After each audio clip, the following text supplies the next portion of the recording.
शास्त्रों में अनेक ग्रंथ हैं, लेकिन उन सब में गरुड़ पुराण का स्थान अत्यंत विशेष है। ये पुराण केवल कथा नहीं है, ये जीवन और मृत्यु के रहस्यों का अद्भुत भंडार है। गरुड़ पुराण की कथा भगवान विष्णु और उनके वाहन गरुड़ जी के संवाद पर आधारित है। गरुड़ ने भगवान से पूछा, हे प्रभु, मृत्यु के बाद जीवात्मा की क्या गति होती है? पापियों और पुण्यात्माओं का भविष्य कैसा होता है? तब भगवान विष्णु ने विस्तार से परलोक का वर्णन किया। आज हम उसी गरुड़ पुराण के पहले अध्याय की गहराई में प्रवेश करेंगे, जहां सामने आएगी पापियों की दुर्दशा इस लोक और परलोक में। हे श्रोताओं, ये कथा केवल सुनने के लिए नहीं, बल्कि आत्मा को झकझोरने के लिए है। ये हमें याद दिलाती है कि मृत्यु निश्चित है और कर्मों का फल भी निश्चित है। आइए इस दिव्य और रहस्यमयी यात्रा का आरंभ करें। भगवान विष्णु कहते हैं, हे गरुड़, जब प्राणी के पाप प्रबल हो जाते हैं, जब उसका जीवन अंत की ओर बढ़ता है, तब मृत्यु का समय उसके समीप आता है। उस समय शरीर ढल जाता है, आंखों की ज्योति मंद पड़ जाती है, श्वास भारी हो जाती है, अंग शिथिल हो जाते हैं, बीमारी, पीड़ा और असहायता उसे घेर लेती है। उसके प्रियजन चारों ओर खड़े रो रहे होते हैं, लेकिन जाने वाला अकेला, अत्यंत अकेला हो जाता है। शास्त्र कहते हैं, आतुरकाल में जब प्राण वायु अपने स्थान से खिसकती है, तब एक क्षण भी एक कल्प के समान प्रतीत होता है, और उस पीड़ा की तुलना करोड़ों बिच्छुओं के डंक से भी की जाए तो भी वो कम होगी। भावार्थ यह है, मृत्यु का क्षण अत्यंत कठिन और असहनीय होता है। शरीर शिथिल, चेतना विकल और मन भयभीत। वह प्राणी अपने पूरे जीवन की स्मृतियों को देखता है और उसे समझ आने लगता है कि अब इस संसार से विदा का समय आ गया है। हे श्रोताओं, सोचिए वो समय कैसा होगा जब हमारी सांसें थमने लगेंगी, प्रियजन रो रहे होंगे, लेकिन हम कुछ कह भी नहीं पाएंगे। गरुड़ पुराण कहता है, जो प्राणी सदा पापों में लिप्त रहा, धर्म और दया से विमुख रहा, उसकी मृत्यु और भी भयानक होती है। ऐसे पापी जीव को मृत्यु से पहले ही भय घेर लेता है। उसे अदृश्य यमदूत दिखाई देने लगते हैं, भयानक आकृतियां, हाथ में पाश और गदा लिए हुए। वे उसे इशारा करते हैं, चलो अब समय आ गया। लेकिन शरीर और आत्मा अलग होने में भारी पीड़ा होती है। प्राणी बार बार तड़पता है, छटपटाता है, जैसे कोई पक्षी जाल में फंसकर छटपटाता है, वैसे ही आत्मा शरीर से निकलने में संघर्ष करती है। हे श्रोताओं, ये दृश्य केवल पढ़ने सुनने की बात नहीं है, ये सत्य है और हम सबको एक ना एक दिन इसका सामना करना ही होगा। गरुड़ पुराण हमें चेतावनी देता है, जो प्राणी इस जीवन में धर्म, दान, सेवा और भगवान का स्मरण करता है, उसकी मृत्यु शांत और सुखद होती है। लेकिन जो पाप, क्रोध, लोभ और अहंकार में डूबा रहा, उसकी मृत्यु अग्निशूल की भांति दुखदायी होती है। इस प्रकार मृत्यु की अवस्था पापी और पुण्यात्मा दोनों के लिए भिन्न भिन्न होती है। पापी को भयानक पीड़ा और पुण्यात्मा को ईश्वर के स्मरण में मधुर शांति। यही गरुड़ पुराण की पहली शिक्षा है कि मृत्यु के क्षण को सुखद बनाने का उपाय केवल यही है कि जीवन में धर्म और सत्कर्म को अपनाया जाए। हे श्रोताओं, मृत्यु का क्षण जब समीप आता है, तब आत्मा और शरीर के बीच एक अदृश्य संघर्ष आरंभ होता है। गरुड़ पुराण में भगवान विष्णु कहते हैं, जब प्राण वायु शरीर से निकलने लगती है, तो प्राणी के अंग प्रत्यंग शिथिल हो जाते हैं, जीभ लड़खड़ाने लगती है, आंखें उलट जाती है, श्वास रुक रुक कर चलती है। उस समय परिजन चारों ओर खड़े रोते हैं, लेकिन जाने वाला सुनते हुए भी कुछ कह नहीं पाता। उसके हृदय में भय, पछतावा और मोह उमड़ते रहते हैं। पापी जीव के लिए ये क्षण और भी कष्टदायक होता है। वो बार बार छटपटाता है, कभी आंखें खोलता है, कभी बंद करता है। उसका मन बंधनों में उलझा हुआ, कभी धन की चिंता, कभी परिवार की चिंता, कभी अधूरे कामों की चिंता। लेकिन हे श्रोताओं, गरुड़ पुराण स्पष्ट कहता है, उस समय कोई धन, कोई परिवार, कोई मित्र किसी काम नहीं आता। सिर्फ और सिर्फ अपने कर्म साथ जाते हैं। जैसे ही प्राणी का अंतिम क्षण आता है, उसके चारों ओर भयानक दृश्य प्रकट होने लगते हैं। गरुड़ पुराण कहता है, पापी जीव को मृत्यु के समय यमदूत दिखाई देते हैं, काले, लंबे, दांतों से भरे हुए, लाल लाल आंखें, हाथ में भयंकर पाश और गदा लिए हुए। उनकी गर्जना से ही प्राणी का हृदय कांप उठता है। वे यमदूत कहते हैं, हे पापात्मा, अब समय आ गया है, चलो हमारे साथ। तुम्हारे कर्मों का हिसाब धर्मराज के दरबार में होगा। ये सुनकर प्राणी भयभीत हो उठता है। वो अपने प्रियजनों की ओर देखता है, सहायता चाहता है, लेकिन कोई उसकी मदद नहीं कर पाता। सिर्फ परिजन रोते रह जाते हैं। फिर यमदूत आत्मा को शरीर से अलग करने लगते हैं। गरुड़ पुराण कहता है, जैसे किसी कोड़े से खींचकर रगड़कर किसी को बाहर निकाला जाए, वैसे ही यमदूत आत्मा को शरीर से खींचते हैं। उस समय की पीड़ा करोड़ों बिच्छुओं के डंक के समान होती है। सोचिए, जब आत्मा नाखून की जड़ से बाल खींचने जैसी पीड़ा के साथ बाहर निकले, तो वो तड़प कैसी होगी। पापी प्राणी जोर जोर से चिल्लाना चाहता है, लेकिन शरीर जवाब दे चुका होता है। उसकी चीखें इस लोक के लोग नहीं सुन पाते, लेकिन अदृश्य जगत में उसकी वेदना गूंज रही होती है। हे श्रोताओं, गरुड़ पुराण यहां एक और गहरी शिक्षा देता है।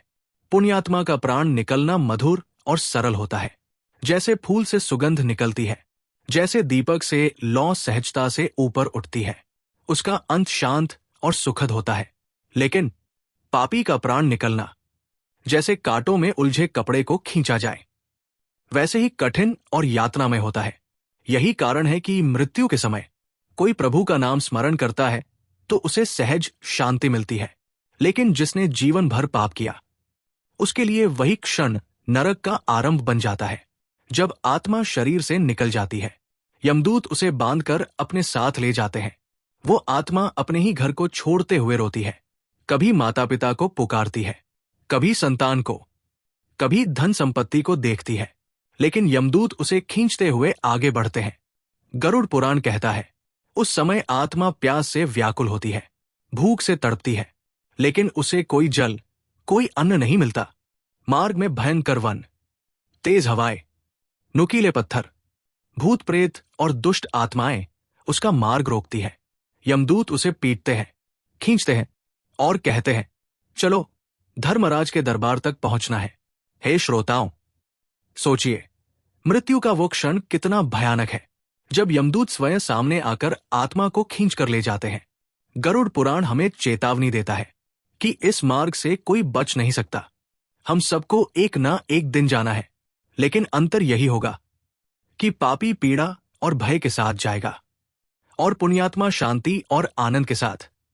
इसलिए जीवन में रहते हुए ही सत्य, धर्म, दान, सेवा और प्रभु का स्मरण अपनाइए। यही हमारी रक्षा करेगा उस भयानक क्षण में। हे श्रोताओं, मृत्यु के बाद आत्मा का सबसे पहला आधार है पिंडदान। गरुड़ पुराण कहता है, जब तक 10 दिन तक पिंडदान नहीं होता, आत्मा अपूर्ण और असहाय रहती है।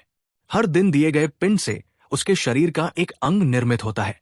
पहले दिन के पिंड से सिर की उत्पत्ति होती है, दूसरे दिन से गर्दन, तीसरे दिन से हृदय, चौथे दिन से पीठ, पांचवें दिन से नाभि, छठे दिन से जंघाएं, सातवें दिन से घुटने, आठवें दिन से पांव, नौवें दिन से हाथ और 10वें दिन से भूख और प्यास जागृत होती है। यही कारण है कि 10वें दिन का श्राद्ध और पिंडदान अत्यंत आवश्यक बताया गया है। लेकिन यदि परिवारजन पिंडदान नहीं करते तो आत्मा भटकती रहती है। गरुड़ पुराण कहता है, ऐसी आत्मा प्रेत बनकर निर्जन वन, श्मशान और अंधेरी जगहों में भटकती है। उसे जल भी नहीं मिलता, अन्न भी नहीं मिलता। वो भूखी प्यासी पीड़ा से तड़पती हुई रात दिन रोती रहती है। हे श्रोताओं, सोचिए, जो कभी इस संसार में राजाओं की तरह जीता था, यदि उसके लिए पिंडदान न हुआ तो मृत्यु के बाद वो आत्मा तिनका तिनका भोजन खोजने को मजबूर हो जाएगी। यही कारण है कि शास्त्रों ने पिंडदान को पुत्रों का सबसे बड़ा कर्तव्य बताया है। जैसे ही 10 दिन की क्रिया समाप्त होती है, आत्मा प्रेत रूप में यममार्ग की यात्रा प्रारंभ करती है। गरुड़ पुराण कहता है, ये मार्ग 1 वर्ष तक चलता है। 360 योजन लंबा यह रास्ता पापियों के लिए अग्निकुंड के समान कष्टप्रद होता है। रास्ते में तप्तरेत, कांटे भरे वृक्ष, भयानक नदियां, प्यास और भूख से तड़पाती हवाएं और हर ओर भयावह दृश्य। प्रेतात्मा चिल्लाती है, पानी, पानी, लेकिन वहां कोई सुनने वाला नहीं होता। यमदूत उसे डांटते हैं, पीटते हैं और आगे बढ़ाते रहते हैं। गरुड़ पुराण ये भी बताता है कि यदि जीवित परिजन श्राद्ध और तर्पण करते हैं तो वो आत्मा की प्यास बुझती है, उसे मार्ग में विश्राम मिलता है। जलदान से प्यास शांत होती है, अन्नदान से भूख शांत होती है और तर्पण से आत्मा को शक्ति मिलती है। लेकिन यदि परिवारजन ये कर्तव्य भूल जाते हैं तो आत्मा दीनहीन होकर भय और पीड़ा से कराहती रहती है। यममार्ग का हर कदम भयावह है। गरुड़ पुराण कहता है, मार्ग में पापियों को लोहे की जंजीरों से बांधा जाता है, उनके पैरों में अंगारे डाले जाते हैं। कभी वे तीव्र धूप में जलते हैं तो कभी बर्फीली हवाओं में कांपते हैं। प्रेत्योनि की ये यात्रा पापी आत्मा के लिए इतनी कष्टप्रद होती है कि हर क्षण उसे लगता है मानो वो नरक में पहुंच चुका हो। हे श्रोताओं, पिंडदान और श्राद्ध केवल परंपरा नहीं है, ये आत्मा के लिए भोजन, जल और आश्रय है। ये उसे प्रेत्योनि से मुक्ति दिलाने का साधन है। गरुड़ पुराण हमें सिखाता है कि संतान का सबसे बड़ा धर्म है अपने पितरों का श्राद्ध और तर्पण करना, और ये भी कि हमें अपने जीवन में ऐसे कर्म करने चाहिए कि मृत्यु के बाद हमारी आत्मा को प्रेत्योनि में न भटकना पड़े। याद रखिए, धर्म, दान, सेवा और प्रभु का स्मरण ही इस कठिन यात्रा का सच्चा सहारा है। हे श्रोताओं, आत्मा जब शरीर त्याग कर यमदूतों के साथ आगे बढ़ती है तो उसके सामने खुलता है यममार्ग, एक ऐसा मार्ग जो दुख, पीड़ा और भय से भरा हुआ है। गरुड़ पुराण कहता है, ये मार्ग 360 योजन लंबा है। पापियों के लिए ये अग्निकुंड जैसा कष्टप्रद होता है। हर कदम यातना है, हर क्षण दुख का महासागर। पापी प्राणी इस मार्ग पर रोता है, चिल्लाता है, प्यास और भूख से व्याकुल होता है, लेकिन कोई उसे दया नहीं करता। यमदूत उसे मारते हैं, खींचते हैं और भयानक नगरों की ओर ले जाते हैं। पहला नगर सौम्यपुरी। धीरे धीरे स्वर को गहराते हुए सबसे पहले आत्मा आती है सौम्यपुरी। ये नगर देखने में शांत लगता है, लेकिन पापियों को यहां तीव्र भूख और प्यास सताती है। घोर निर्जन स्थान, जहां कहीं अन्न नहीं, जल नहीं। वो आत्मा बार बार कराहती है, पानी, पानी, लेकिन उसे कुछ नहीं मिलता। दूसरा नगर सौरिपुरी। फिर आता है सौरिपुरी। ये नगर अग्नि की ज्वालाओं से घिरा हुआ है। यहां पापी प्राणी को जलती रेत पर नंगे पांव चलना पड़ता है। उसके पैर फट जाते हैं, लेकिन यमदूत उसे पीटते हुए आगे बढ़ाते रहते हैं। तीसरा नगर नागपुरी। आगे है नागपुरी। यहां चारों ओर विषैले सर्प है। वे आत्मा को डसते हैं, उसके शरीर में जलन और पीड़ा भर देते हैं। पापी जीव चीखता है, छटपटाता है, लेकिन कोई उसे बचाने वाला नहीं। चौथा नगर गंधर्वपुरी। फिर आता है गंधर्वपुरी। नाम सुनने में मधुर लगता है, लेकिन ये नगर मायाजाल है। यहां पापी को बार बार स्वर्ग जैसा दृश्य दिखाया जाता है, फल फूल, जल, सुंदर स्त्रियां, लेकिन जैसे ही वह पास जाता है सब कुछ गायब हो जाता है। ये छलना उसकी पीड़ा को और बढ़ा देती है। पांचवां नगर शैत्यपुरी। यहां बर्फ और ठंडी हवाओं का आतंक है। पापी जीव कांपता है, उसके दांत बजने लगते हैं, शरीर सुन्न हो जाता है। नंगे शरीर पर बर्फीली हवाएं चीर चीर कर गुजरती है। यमदूत उसे इस ठंड में भी आगे बढ़ाते हैं। छठा नगर क्रोधपुरी। ये नगर क्रोध से जलते अग्निकुंड जैसा है। यहां दुष्ट आत्माएं पापी पर हमला करती है। वह प्राणी चारों ओर से घिर जाता है। उस पर लात से डंडे बरसाए जाते हैं। ये उसके अपने ही पाप है जो क्रोध के रूप में उसे यातना दे रहे हैं। सातवां नगर दहनपुरी। इस नगर में अग्नि की लपटें आसमान छू रही है। पापी को अंगारों पर लिटाया जाता है, उसके शरीर को जलाया जाता है, उसकी चीत्कारें गूंज उठती है।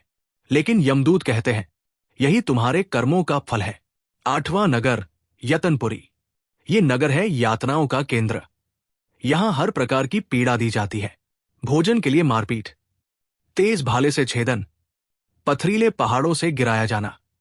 पापी को हर क्षण लगता है अब प्राण निकल जाएंगे, लेकिन प्राण नहीं निकलते। यही उसकी सबसे बड़ी यातना है। हे श्रोताओं, इसके बाद भी कई नगर आते हैं।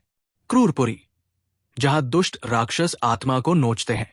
भैरवपुरी, जहां कुत्ते और भयानक पशु पीछा करते हैं। रौर्वपुरी, जहां पापी पिघले हुए लोहे में गिराए जाते हैं। सुखपुरी, नाम तो सुख का है, लेकिन यहां आत्मा को बार बार आशा दिखाकर निराशा दी जाती है। वैरपुरी, यहां वे लोग मिलते हैं जिनसे जीवन में वैर किया था। वे आत्मा पर अत्याचार करते हैं। विषपुरी, जहां विषैले वृक्ष और नदियां हैं जो हर घूंट में पीड़ा देते हैं। दुखपुरी, जहां कोई विश्राम नहीं, केवल निरंतर कष्ट है। महादुअहपुरी, ये अंतिम नगर है जहां आत्मा को यमपुरी के द्वार तक पहुंचा दिया जाता है। हे श्रोताओं, सोचिए, इस यात्रा में आत्मा कितनी पीड़ा सहती है।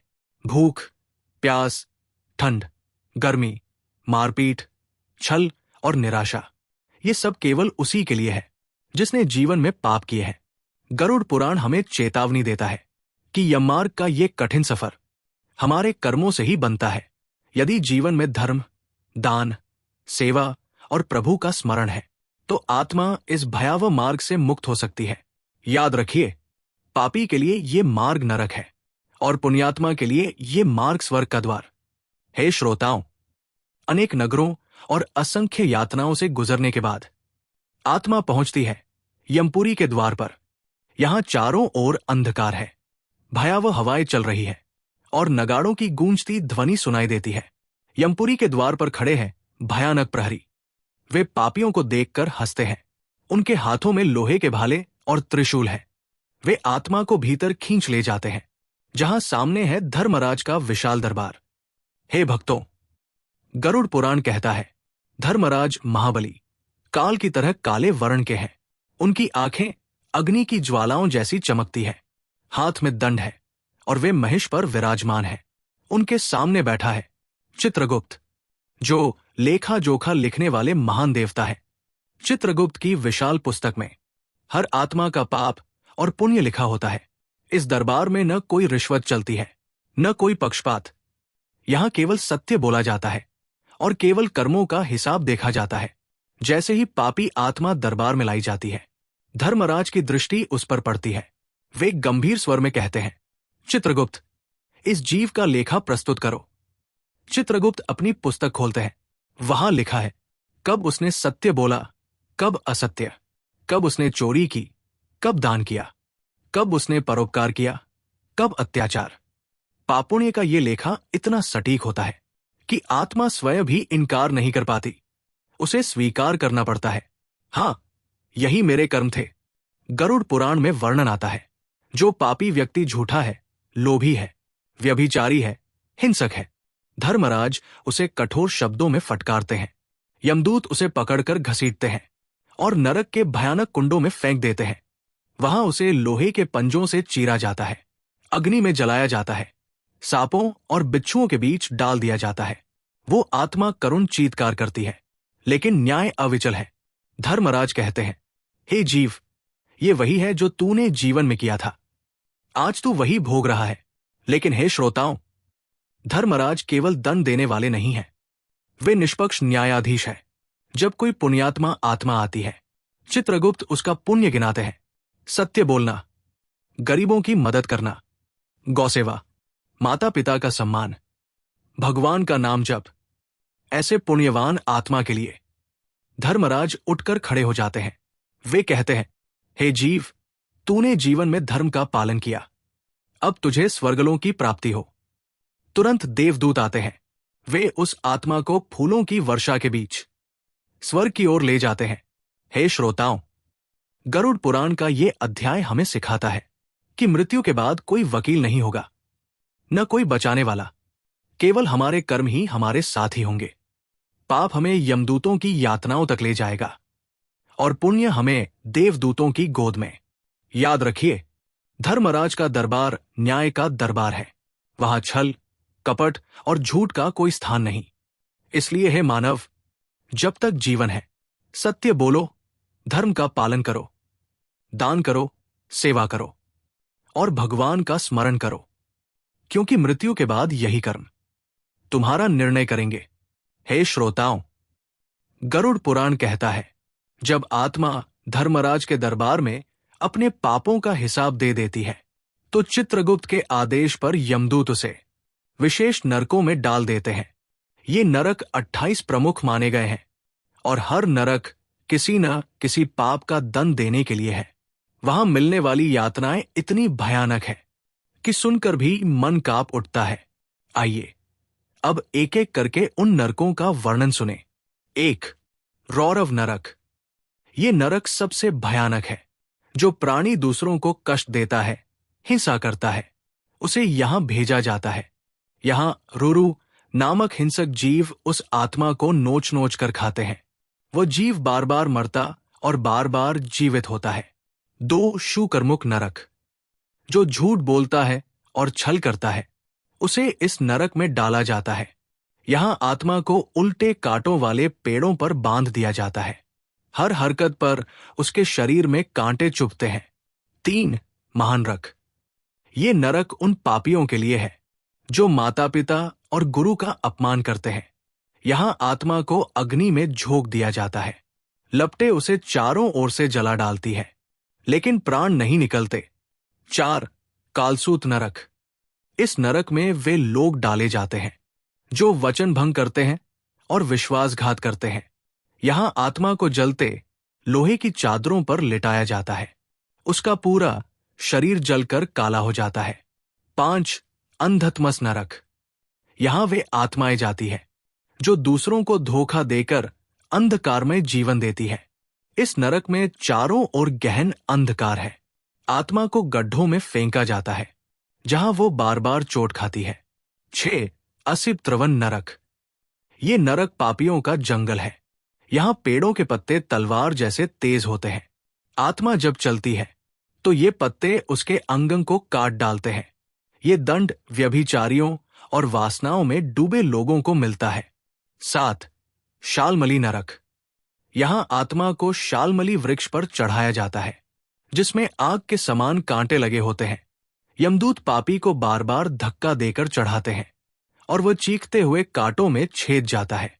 8. वेतन नरक। ये नरक चोरों और दूसरों का धन हड़पने वालों का है। यहां आत्मा को लोहे की जंजीरों में बांधकर भारी भारी पत्थरों से कुचला जाता है। 9. पूयव नरक। यहां गंदगी और कीड़े मकोड़े भरे रहते हैं। जो व्यक्ति अपवित्र आचरण करता है, अपवित्र आहार करता है, उसे यहां डाला जाता है। वो आत्मा कीड़ों द्वारा खाई जाती है। 10. रोधन नरक। ये नरक उन पापियों के लिए है जो निरपराध लोगों को कैद करते हैं या दबाते हैं। यहां आत्मा को संकरे लोहे के पिंजरे में बंद कर भयंकर प्रहार किया जाता है। 11. तापन नरक।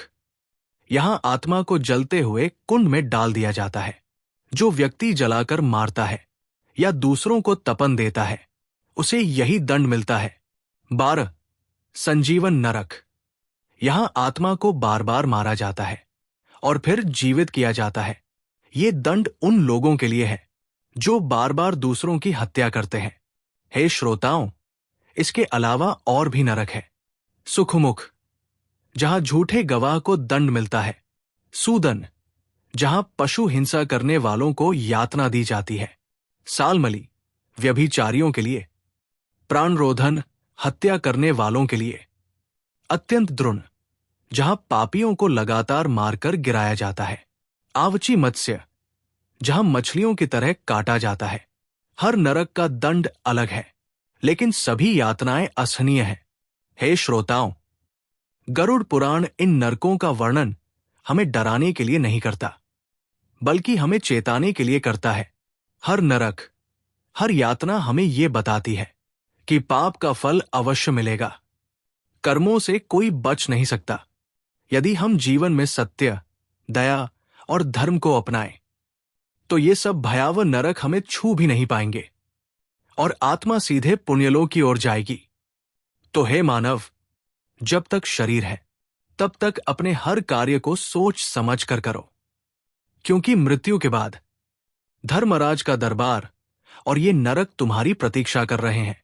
याद रखो, पाप नरक का मार्ग है, पुण्य स्वर्ग का द्वार। हे श्रोताओं, अब तक हमने पापियों की दुर्दशा और नरकों की यातनाएं देखी, लेकिन गरुड़ पुराण केवल भय नहीं दिखाता, बल्कि आशा का मार्ग भी बताता है। जो आत्मा सत्य, दया, दान, धर्म और भगवान के स्मरण में जीवन बिताती है, वो मृत्यु के बाद यममार्ग की पीड़ा से मुक्त होकर देवदूतों के संग पुण्यलोक और स्वर्गलोक की ओर प्रस्थान करती है।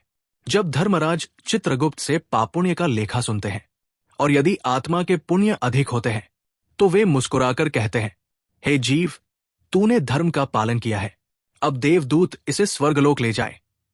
तुरंत दिव्य आभा से युक्त देवदूत प्रकट होते हैं। वे आत्मा पर पुष्पों की वर्षा करते हैं। मधुर संगीत बजता है और आत्मा एक दिव्य रथ पर बैठकर स्वर्ग की ओर उड़ जाती है। गरुड़ पुराण में वर्णन है, स्वर्ग का द्वार इंद्रपुरी कहलाता है। यहां सोने के महल, रत्न जड़ित द्वार और सुगंधित हवाएं आत्मा का स्वागत करती है। जैसे ही पुण्यात्मा प्रवेश करता है, उसके सभी दुख और पीड़ा दूर हो जाते हैं। उसका शरीर दिव्य रूप में परिवर्तित हो जाता है, जो न वृद्ध होता है न रोगग्रस्त।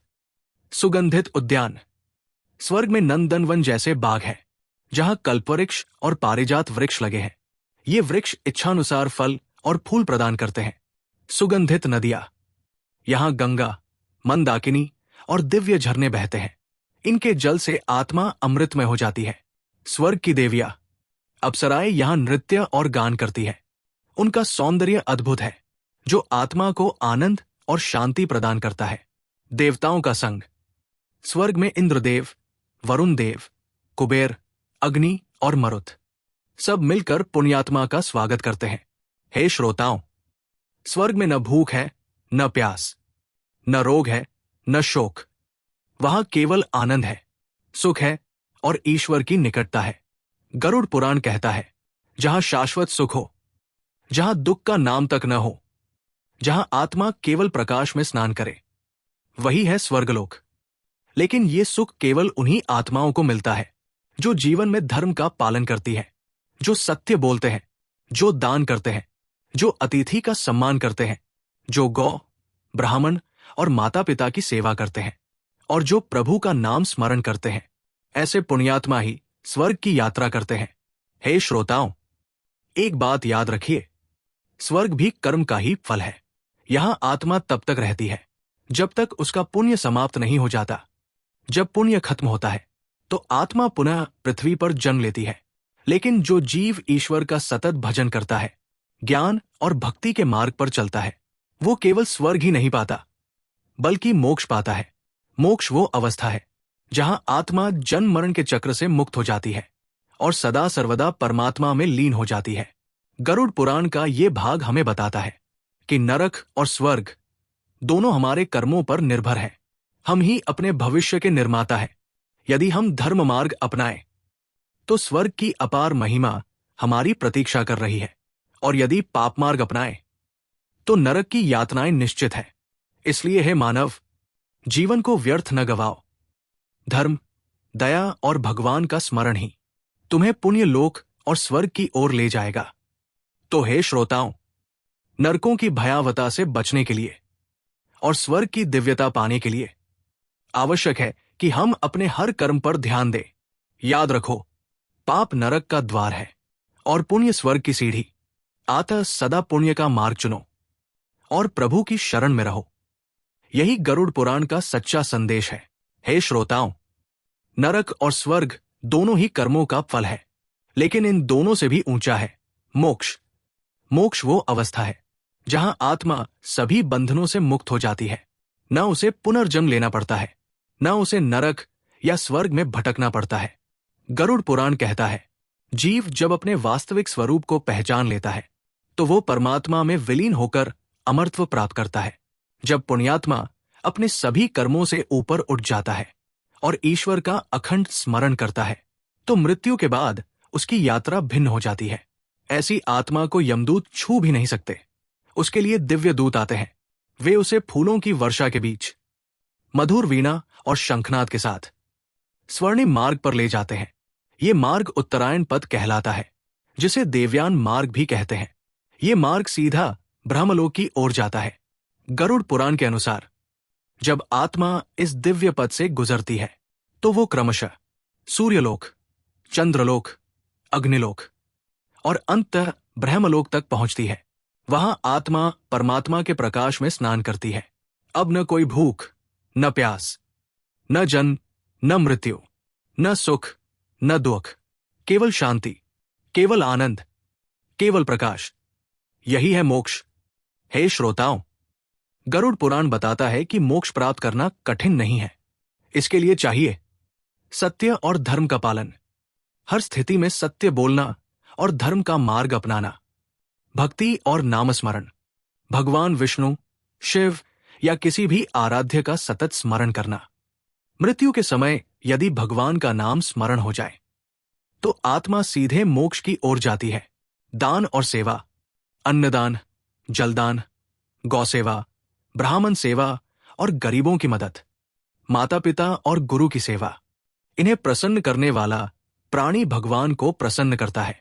सत्संग और ज्ञान, संतों की संगति और शास्त्रों का अध्ययन आत्मा को शुद्ध करता है। ऐसी आत्मा जो मोक्ष प्राप्त करती है वो संसार के लिए प्रेरणा बनती है।